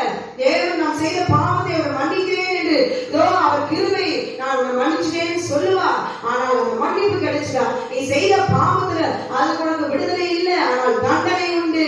ஹalleluya. மன்னிப்பு தான் கிடைக்குது, ஆனா அந்த பாவத்துக்கு உண்டான தண்டனை, அந்த பாவத்துக்கு உண்டான ரத்தம் சிந்தியாக வேண்டும். ஹalleluya. கானானுக்குள்ளாக போக வேண்டும் என்றால் இந்த தேவனாகிய கர்த்தர் சொல்லுகிறார், என் ஆண்டவராகிய இயேசு கிறிஸ்து ஞானத்திற்கு கொடுக்கிறார் ஜனத்துக்கு, நீ உன் வார்த்தையின்படியே மன்னித்தேன். ஹalleluya. ஆமென். மன்னிச்சிட்டா அப்போ கானான் தேசத்துக்குள்ள போக வேண்டியதானே? அப்ப ஏன் அவர்கள் போகவில்லை? ஹalleluya. ஆமென். கானான் தேசத்துக்குள்ள மறுபடியும் போகணும்னா என்ன செய்ய வேண்டும்? என்னாகும் 14வது அதிகாரம் 22வது வசனம், என் மகிமையும் நான் எகிப்திலும் அநாதரிச்சேன், என் என் அடையாளங்கள் கண்டிருந்தும் என் சத்தத்துக்கு செவி கொடாமல் இதனுடைய 10 முறை நீ பரீட்சை பார்த்த மனிதர்கள் ஒருவரும் அவர்கள் பிதாக்களுக்கு நான் ஆணையிட்டு கொடுத்த தேசத்தை காண மாட்டார்கள். மன்னிச்சுட்டார் தானே, அப்ப தேசத்துக்குள்ள போக வேண்டியதானே? ஆமே, நல்லா தெரிந்து கொள்ளுங்க. நான் செய்த பாவத்துக்கு தேவன் மன்னிப்பார், ஆனா செய்த பாவத்துக்கு தண்டனை உண்டு, ரத்தம் சிந்தியாக வேண்டும். ஆமே, இப்ப மன்னிப்பு கிடைத்த ஜனத்தை பார்த்து தேவனாகிய கர்த்தர் சொல்லுகிறார், அவர்கள் பிதாக்களுக்கு நான் ஆணையிட்டு கொடுத்த தேசத்தை அவர்கள் காண மாட்டார்கள். எனக்கு கோபம் உண்டாக்கியவர்கள் ஒருவரும் அதை காணவும் மாட்டார்கள். ஹல்லேலூயா. ஆமென். என்னுடைய தாசனாகிய காலேப் யோசுவா மாத்திரம் அந்த தேசத்துக்குள்ளாக அவர்கள் பிரவேசிப்பார்கள். ஆமென். அவர்கள் உண்மையை சொன்னார்கள். அவர் சந்ததியா அதை சுதந்திரத்துக் கொள்வார்கள் என்று தேவனாகிய கர்த்தர் எல்லாரும் முன்பாக உண்மையை சொன்னார்கள். எந்த இடத்துல உண்மை இருக்கிறதோ எல்லாரும் போய் ஒரு நாள்ல ஒரு நேரத்தில் ஜெயிக்கலாம். ஆனால் உண்மை உண்மை மாத்திரம் என்றைக்கும் அது நிலைத்து நிற்கும். கர்த்தருடைய கற்பனை எல்லாம் அது உண்மையுள்ளதா இருக்கிறது, நீதியுள்ளதா இருக்கிறது. உண்மை என்றைக்கும் அழியாது. உண்மை எப்படி எப்பொழுதும் எந்த நேரத்திலும் அதுதான் ஜெயிக்கும். ஹல்லேலூயா. இவர்களே அவர் அந்த தேசத்துக்குள்ளாக ஒரு பிரவேசிப்பார்கள் என்று தேவனாகிய கர்த்தர் அங்க வாக்கு கொடுக்கிறார். ஹல்லேலூயா. ஆமென். கர்த்தர் சொல்றாரு, இந்த வனாந்தரத்துல அவருடைய பிரேதங்கள் விழும். ஆமென். என் ஜீவனை கொண்டு சொல்லுகிறேன். எப்படி தெரியுமா? உங்களில் 20 வயது முதல் அதற்கு மேற்பட்டவர்களாக எண்ணப்பட்டு உங்கள் தொகைக்கு உட்பட்டவர்களும் எனக்கு விரோதமாய் முறுமுறுத்திருக்கிறவர்களுமாகிய அனைவரின் பிரேதங்களும் விழும். யாரெல்லாம் தேவனுக்கு கோபம் உண்டாக்கினார்களோ, யாரெல்லாம் தேவனுடைய கட்டளை மீறினார்களோ, தேசத்தை குறித்து துர்செய்தி பரப்பினார்களோ, அவர்கள் எல்லாம் பிரேதங்கள் விழும் என்று ஆண்டவராகிய இயேசு கிறிஸ்து அங்க சொல்லுகிறார். மாத்திரமல்ல, ஆமென், அவர்கள் தேசத்துக்குள்ளாக பிரவேசிப்பதில்லை. ஆனால் என் பிள்ளைங்க, என் பெண் சாதி பிள்ளைகளாம் கொள்ளையாகுது அப்படின்னு சொல்லி நாங்க எதுக்கே போய் நான் சொன்ன ஜனத்தின்படியே என்ன செய்ய தெரியுமா? கொள்ளையாவார்கள் என்று நீங்கள் சொன்ன உங்கள் குழந்தைகளையோ நான் அதில் பிரவேசிக்க செய்வேன். எப்படி? நீங்கள் அசட்டை பண்ணின தேசத்தை அவர்கள் கண்டறிவார்கள். நீங்க சொன்னீங்க, நான் எகிப்திலே இந்த வனாந்தரத்திலே நான் செத்தாலும் நலம். அப்படியே ஆண்டவர் நீங்க கேட்டபடியே ஆண்டவர் சொல்லுகிறார், உங்கள் பிரேதங்களோ நீங்கள் கேட்டபடி இந்த வனாந்தரத்திலே விழும். கேட்டுக்கொண்டிருக்க அருமையான சகோதரிய, நான் வாயினாலே ஆத்திரத்துல போகும்போது நாம் சொல்லுகிற வார்த்தை ஹல்லேலூயா, அந்த அப்படியே விசாரிக்கிற நாளிலே வரும். நாம் இந்த சொன்ன வார்த்தைப்படியே இதோ வனாந்தரத்துல அவருடைய பிரேதங்கள் விழுந்தது. அவர்களுடைய சொன்ன அவர்கள் செய்த பாவத்தை பிள்ளைகள் அப்படியே கானான் தேசத்துக்குள்ளாக போகல, ஆனால் அவர்கள் செய்த பாவத்தை அந்த பிள்ளைகள் சுமந்தார்கள். இப்படி அந்த 40 வருஷம் வனாந்தரத்திலே தெரிந்து நீங்கள் சோரமான பாதகத்தை சுமப்பார்கள். பிள்ளைகள் பிதாக்களுடைய அக்கிரமத்தை இப்பொழுது பிள்ளைகள் 40 வருஷம் அந்த பாவத்தை சுமக்கிறார். இப்ப இதை விசாரிக்கிற நாளில் ஒரு பிள்ளை 10 வயசுனா அந்த பிள்ளை அவன் தகப்பன் செய்த அந்த பாதகத்தை 40 வருஷம், அந்த பிள்ளை 10 வயசு பிள்ளை 50 வயசுலதான் அது கானான்குள்ள போய் அந்த தேசத்தை சுதந்திரிக்க முடியும். 40 வருஷம் அந்த வனாந்தரத்தை தன் தாய் தகப்பனுடைய பாவத்தை அது சுமந்து ஹல்லேலூயா வேதனை எகிப்திலிருந்து குழந்தையா வந்த பிள்ளைகளா இப்ப அந்த பாவத்தை சுமந்து தகப்பனுடைய பாவத்தை சுமந்து அப்படியே வேதனையோடு கூட எப்ப அப்பா சாவாரு, எப்ப அப்பாக்கு 40 வயசு ஆயிட்டா, ஒரு வருஷமும் இன்னைக்கு இப்ப இந்த வருஷம் 37 வருஷம், இன்னும் 39 வருஷம், 40 வருஷம் அப்பா அப்பா சாவ போறாரு, நான் கானான்குள்ள போயிடுவேன். ஹல்லேலூயா. எப்ப அப்பா சாவாரு, நான் கானான்குள்ள போகுவேன். இப்படி ஒரு வேதனை, இப்படி ஒரு சந்தோஷம். இந்த வனாந்தரத்தை என்னை பெற்ற ஒரு பாவத்துக்காக, இந்த பாவத்துல பெற்ற நீ உன் பாவத்தை சுமக்கிறதுக்காக 10 வயசுல நான் வந்தேன். இப்ப 50 வயசு ஆகுது, 49வது வயசு ஆச்சு. எல்லாரும் அப்பாவுக்கு பர்த்டேக்கு கேக் வெட்டி கொண்டாடுவாங்க. ஆனா இங்க வனாந்தரத்துல என்ன பண்ணிருப்பாங்க பிள்ளைங்க தெரியுமா? எங்க அப்பாவுக்கு இன்னைக்கு 49 வயசு, இன்னும் ஒரே ஒரு வருஷம் தான் உயிரோடு இருப்பார். ரொம்ப சந்தோஷம். அடுத்த வருஷம் நான் கானானுக்குள்ள நான் போயிடுவேன். ஐயோ, என் அப்பா செய்த பாவம் இவரோட போகட்டும், இதோ நான் சுமந்துட்டேன், இப்ப நான் கானானுக்குள்ள போய் நான் சந்தோஷமா நான் வாழ்வேன். என் தேவனுக்கு கிருபை செய்தாரே, என் தேவனுக்கு மன்னிப்பு தந்தாரே, மன்னித்தேன்னு சொன்னாரு. மன்னிச்ச உடனே போனாங்களா? இல்ல, அவங்க கேட்டபடி வனாந்தரத்திலே செத்தார்கள். ஹல்லேலூயா. பிள்ளைங்க அவங்க அப்பா சாகவெல்லாம் பார்த்து அவ்வளோ ஒரு வேதனை. ஹல்லேலூயா. வனாந்தரத்திலே அவர்கள் எல்லாம் அழிந்து போகிற வரைக்கும் அந்த பிள்ளைகள் வயதானவர்களாய் கானான் தேசத்துக்குள்ளாக போனார்கள். போறார்கள். ஆமென். யாருக்கும் இப்படிப்பட்ட ஒரு வேதனை வரக்கூடாது. தன் தகப்பை எப்ப சாக, தன் குடும்பம் எப்ப சாகும், எப்ப செத்து நம்மளால் போய் நிம்மதியா போயிருக்கலாம், இப்படிப்பட்ட ஒரு வேதனை அந்த இடத்துல விசாரிக்கிற நாளிலே ஆண்டவராகிய இயேசு கிறிஸ்து கொடுத்தார். ஆமென். ஹalleluya. அப்ப நீங்கள் சுற்றி பார்த்த 40 நாள் இலக்கத்தின்படியே ஒவ்வொரு வருஷமாக 40 வருஷம் ஒரு அக்கிரமங்களை சுமந்து என் உடன்படிக்கைக்கு வந்து மாதரை உணர்வீர்கள் என்று சொல்லி தேவனாகிய கர்த்தர் அவர் சொல்லிட்டார். ஹalleluya. அது மாத்திரமல்ல, காலேபும் யோசுவா மாத்திரம் அந்த தேசத்துக்குள்ளாக அவர்கள் போவார்கள். அவர்கள் மாத்திரம் உயிரோடு இருந்தார்கள் என்று எழுதப்பட்டது. யாரெல்லாம் துர்செய்தி சொன்னார்களோ அங்கே கர்த்தருடைய சன்னிதானத்திலே செத்து மடிந்து போனார்கள். ஆமென். இப்ப இதிலிருந்தே நம்ம தெரிந்து கொள்ளலாம், பரம காணானுக்குள்ளாக போக வேண்டும் என்றால் கட்டளை எல்லாம் இல்லை, கட்டளை நமக்கு இல்லை, இது யூதருக்கு அப்படின்னு சொல்வதல்ல. இந்த அதிகாரத்தை வாசிச்சு பாருங்க, கர்த்தர் நம்மளோடு கூட அவர் பேசுவார். ஹalleluya. ஆமென். கானானுக்குள்ளாக தேசத்துக்குள்ளாக கொண்டு போவதற்கு கர்த்தர் இவ்விதமாய் கர்த்தர் நியாயம் விதித்திருக்கிறார். பரம கானானுக்குள்ளாக போக வேண்டும் என்றால் பிதாவாகிய தேவன் எழுதி கொடுத்த கட்டளை யார் புறம்பாக்கி போட்டார்களோ அவர்கள் எல்லாரும் உள்ள போகவே முடியாது. மன்னிப்பு கிடைச்சிருக்கிறது. எதுக்கு? தேவனாகிய கர்த்தர் நம்மை குமாரன் மூலமாய் அனுப்பி ரத்த சிந்த வைத்து அவர்களை மீட்டு பரிசுத்தமாக்கிற ஜனம் மாத்திரம்தான் பரலோக ராஜ்யத்துக்குள்ளாக போக முடியும். சரி, எந்த பாவத்தினால இவர்கள் அந்த தேசத்துக்குள்ளாக போக முடியவில்லை? ஆமென். ஆமென். முதலாவது ரெண்டு கட்டளையும் மீறினார்கள். முதல் கட்டளை விக்கிரக ஆராதனை, இரண்டாவது தெரி 6 கட்டளையை பார்க்கும் பொழுது வேசித்தனம் பாவம். ஆமென். வேசித்தனம் சரி, ஆனால் பாவம் எதை குறிக்கிறது? ஸ்திரீயை தொடாமல் இருக்கிறது நல்லது. ஆமென். இன்னைக்கு நான் வேசித்தனம் செய்யவில்லையே என்று சொல்லி அநேகர் சொல்லலாம். ஆனால் மாம்சத்தினாலே பாவம் செய்யும் பொழுது அது பாவம். ஹalleluya. 1 அதிகாரத்தில் தேவனாகிய கர்த்தர் அவர் சொல்லுகிறார், பவுல் எழுதி வைத்திருக்கிறார், ஆகிலும் வேசித்தனம் இராதபடிக்கு அவனவன் தன் சொந்த மனைவியும் அவனவன் தன் சொந்த புருஷனும் உடையவராய் இருக்க வேண்டும். ஆமென். வேறு இடத்துல போய்விட்டால் அது வேசித்தனம் வருவதற்கு.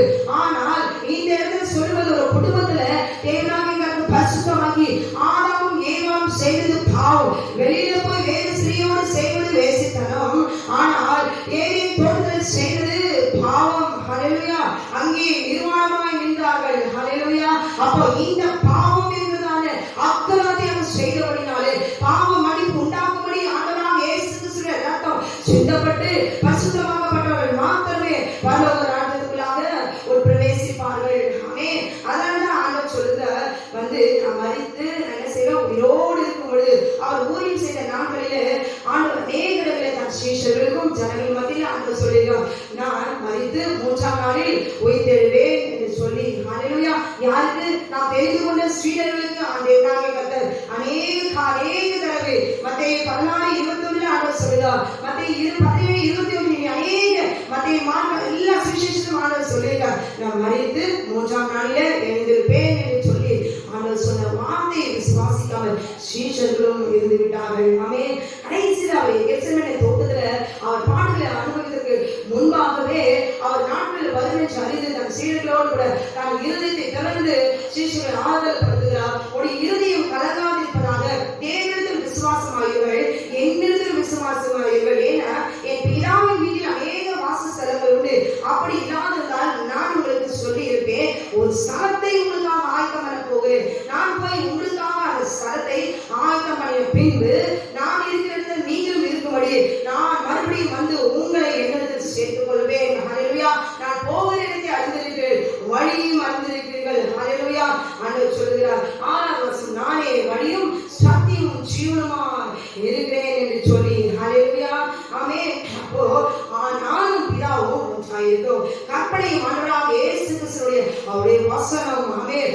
ஆண்டவருடைய கற்பனைகள் தான் வசனமாய் குமாரனாகிய ஆண்டவராகிய இயேசு கிறிஸ்து தேவனாய் இறங்கி வந்து வார்த்தை மாம்சமாயிருந்து அநேக அடிகள் பாடுபட்டு ரத்தம் சிந்தி நமக்காக தேவனாகிய கர்த்தர் நாம் அவரை அன்பு கூறவில்லை, நாம் அவரில் அன்பு கூறவில்லை, அவர் நம்மில் அன்பு கூர்ந்தபடியினால் குமாரனை தந்தார். இவ்விதமாய் நம்மில் அன்பு கூர்ந்தார் என்று சொல்லி கற்பனை அன்பாய் மாறினது. ஹalleluya. கற்பனைக்கு இன்னொரு அர்த்தம் உண்டு. குமாரன் மூலமாய் அதே கற்பனை அன்பு. ஹalleluya. glory. அந்த கற்பனையின்படி யார் வாழ்கிறார்களோ, வாழ்ந்திருக்கிறார்களோ, கடைபிடித்திருக்கிறார்களோ அவர்கள் மாத்திரம் நாம் பரலோக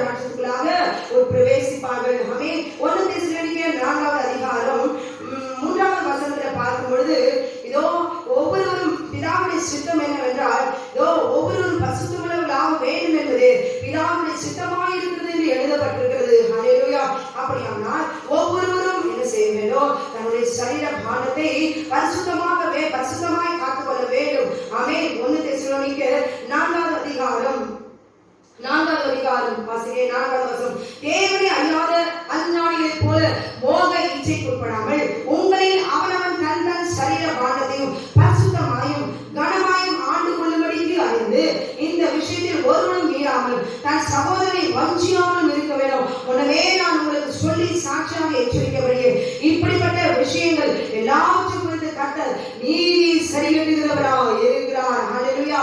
தேவன் நம்மை அசந்தத்துக்கு அல்ல பரிசுத்தத்துக்கு அழைத்திருக்கிறார். ஹல்லேலூயா. நாம் எதற்காக தேவனாகிய கர்த்தர் அழைத்திருக்கிறார்? அசுத்தத்துக்கு அல்ல பரிசுத்தத்துக்கு அழைத்திருக்கிறார். பாவத்திற்கு அல்ல பரிசுத்தத்துக்கு அழைத்திருக்கிறார். பரிசுத்தத்துக்கு மாத்திரமல்ல இன்னும் பரிசுத்தமாகும்படி அழைத்திருக்கிறார். நீதிக்கு மாத்திரமல்ல இன்னும் நீதியில வளரும்படி ஆண்டவர் நம்மை அழைத்திருக்கிறார். ஹல்லேலூயா. ஆமென். ஆண்டவர் அசட்டை பண்ணுகிறவன் மனுஷன் அல்ல, தமது பரிசுத்தாவியை நமக்கு தந்திருங்க தேவனையே அவன் அசட்டை பண்ணுகிறான். ஹல்லேலூயா. நமக்கு இல்ல மற்றவர்களுக்கு அப்படின்னு அசட்டை பண்ணி போட்டு பாவத்தை செய்து கட்டளைக்கு புறமாக்கி போட்டு வீதம் செய்து அக்கிரமத்தை சக்கிரமத்தை செய்கிறவர்கள் பரலோக ராஜ்யத்துக்குள்ளாக ஒரு பிரவேசிக்கவே முடியாது.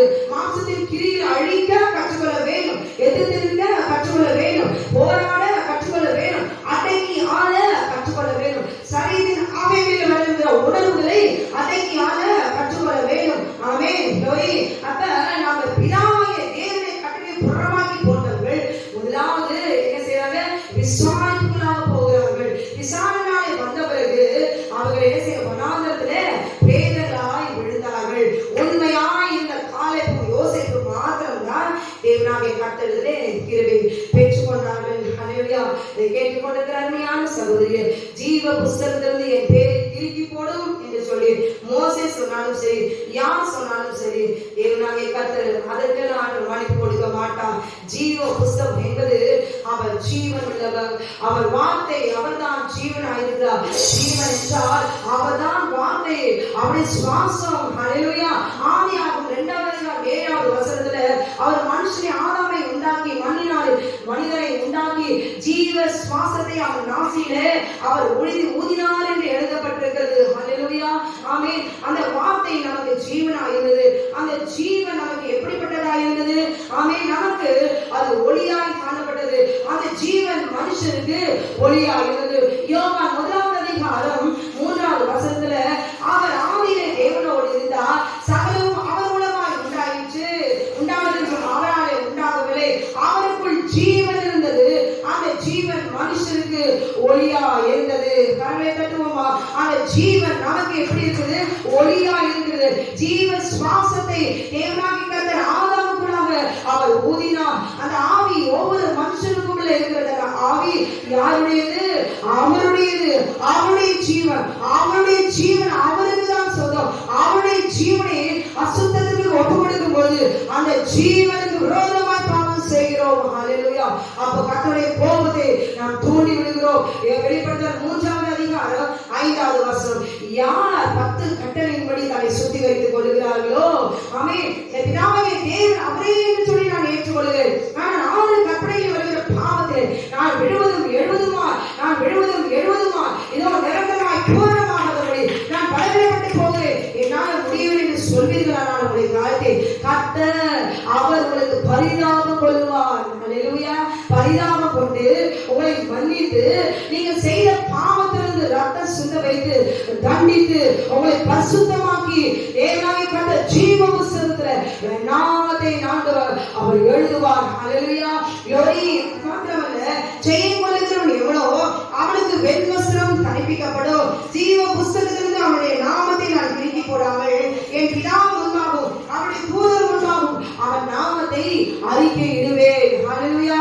ஆமென். ஜெயம் கொள்ள வேண்டும், பாவத்திலிருந்து விடுபட வேண்டும், பாவத்தை வெறுக்க வேண்டும், பாவத்துக்கு எதிர்த்திருக்க வேண்டும். ஹல்லேலூயா. இன்னைக்கு வேசித்தனம் தான் பாவம் என்று சொல்லுகிறார்கள். பாவம் தான் வேசித்தனம். ஹல்லேலூயா.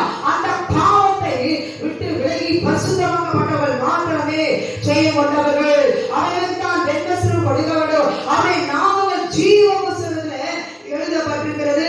ஆமென். அவருடைய நாமத்தை நாம் கிறுக்கி போடாமல் என் பிதா முன்பாகவோ அவருடைய தூதர் முன்பாகவோ அவன்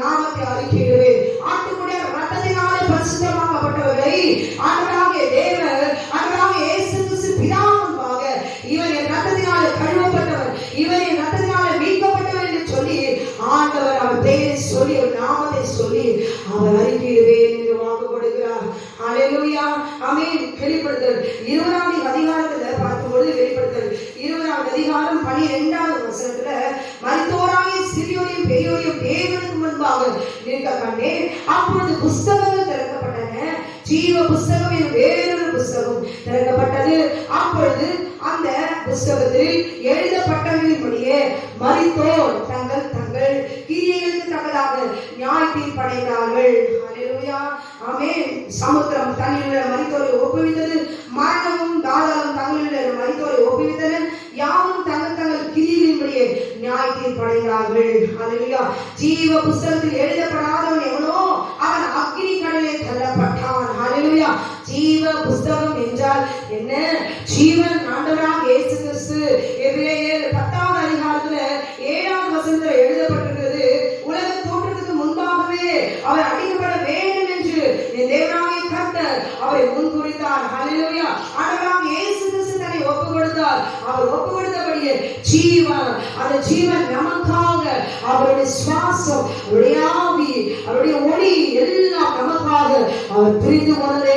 யோவான் 19வது அதிகாரத்தில் பார்த்த 34வது வசனம், வினாவிலே அவன் ஈட்டினால குத்தின போது தண்ணீரும் அந்த ரத்தமும் புறப்பட்டது என்று எழுதப்பட்டிருக்கிறது. அவருடைய ஆவி விட்டார் மகா சுத்தமாய் என்று சொல்லி அவருடைய ஜீவனை விட்டார். யாருக்காக?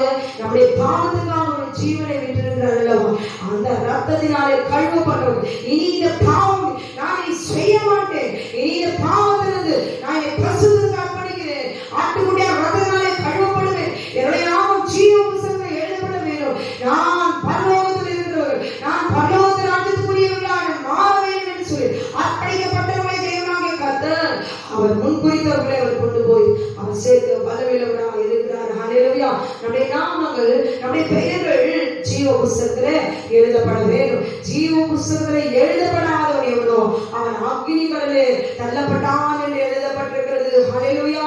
வெளிப்படுத்தல் 22வது அதிகாரம் 18வது வசனத்தில் 14வது வசனத்தில் ஜீவ விருட்சத்தின் மேல் அதிகாரம் உள்ளவர்கள் ஆவதற்கும் வாசல்கள் வழியாய் நகரத்துக்குள் பிரவேசிப்பதற்கும் அவருடைய கற்பனைகளின்படி நடக்கிறவர்கள் பாக்கியவான்கள் என்றும் 18வது வசனத்துல இந்த புஸ்தகத்துல தீர்க்கதரிசன வசனங்களை கேட்கிற யாவருக்கும் நான் சாட்சியாக எச்சரிக்கிறதாவது, ஒருவன் இவைகளோடு எதிராக கூட்டினார், இந்த புஸ்தகத்தில் எழுதியிருக்கிற வாதைகள் தேவன் அவர் மேல் கூட்டுவார். ஒருவன் இந்த தீர்க்கதரிசன புஸ்தகத்தின் வசனங்களிலிருந்து எதையாவது எடுத்து போட்டால் ஜீவ புஸ்தகத்திலிருந்தும் பரிசுத்த நகரத்திலிருந்தும் இந்த புஸ்தகத்தில் எழுதப்பட்டவர்கள் இருந்தும் அவருடைய பங்கை தேவன் எடுத்து போடுவார். ஹல்லேலூயா, ஆமென்.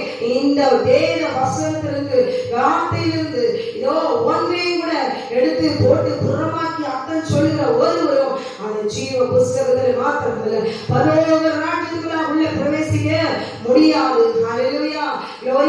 தேவனாகிய கர்த்தர் எழுதி கூட கற்பனை 10 கற்பனை, பிதாவாகிய தேவன் இவரே என்னை அன்று உனக்கு வேறு தேவர்கள் உண்டாயிருக்க வேண்டாம் என்று சொல்லி முதல் 4 கற்பனைகள் என் தேவனுடைய கற்பனைகள். முதல் கற்பனை இவர்தான் யெகோவா, இவர்தான் இருக்கிறவராக இருக்கிறவர், இவர்தான் சர்வவல்லமை தேவன், நான் அல்பா ஒமேகா ஆதி மந்தமா இருக்கிறேன் என்று யார் விசுவாசிக்கிறார்களோ அவருடைய நாமங்கள் ஜீவ புஸ்தகத்திலே எழுதப்படும். ஹல்லேலூயா.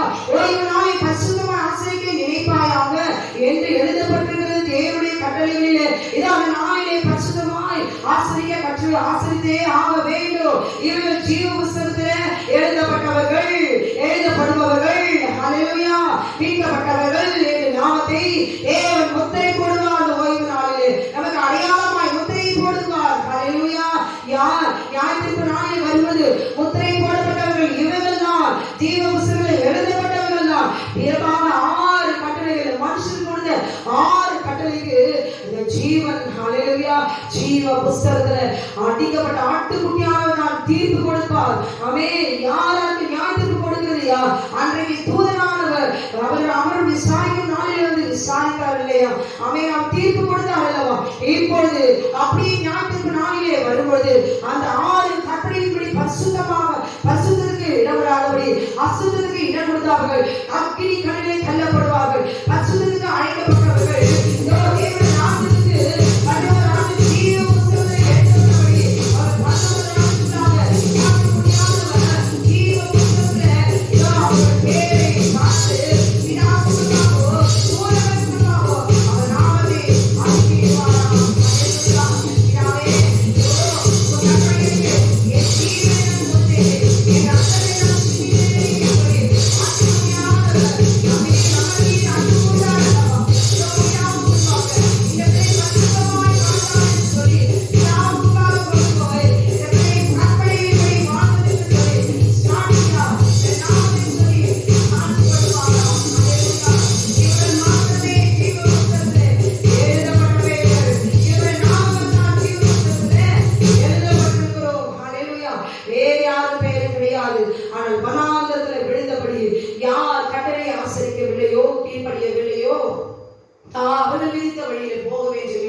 நினைத்தவர்கள் வாழ்ந்தவர்கள் முதலாம் கட்டளை நான் ஏற்றுக்கொள்கிறேன், ஆனால் ஓய்வு நாள் ஏற்றுக்கொள்ள முடியாது. ஓய்வு நாள் கட்டளை நான் ஆசரிக்கிறேன், ஆனால் அந்த பாவத்திலிருந்து நான் விடுபட முடியாது. இப்படி அந்த 10 கட்டளையும் நாம் ஏற்றுக்கொள்ள முடியாதவர்கள் ஜீவ புஸ்தகத்தில் பெயரை அவர் கிறுக்கி போடுவேன்.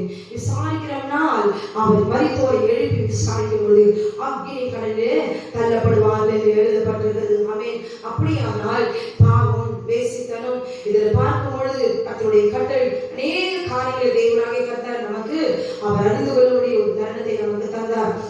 ஒரு குடும்பத்துல ஒரு மனுஷன் 20 வயசு மேற்பட்டவர்கள் அந்த வனாந்திரத்திலே அவர் 40 வருஷமாவே சுற்றி தெரிந்தார்கள். அவருடைய பேர் அங்கே விழுந்தது. அப்படியானால் கேட்டுக்கொண்டிருக்கிற அருமையான சகோதரி, உடைய பெண் பிள்ளைகள், ஆண் பிள்ளைகள், பெற்றெடுத்த பிள்ளைகள் 19 வயது வரைக்கும் அவர்கள் பாவத்தை செய்யக்கூடியதான காலங்கள்.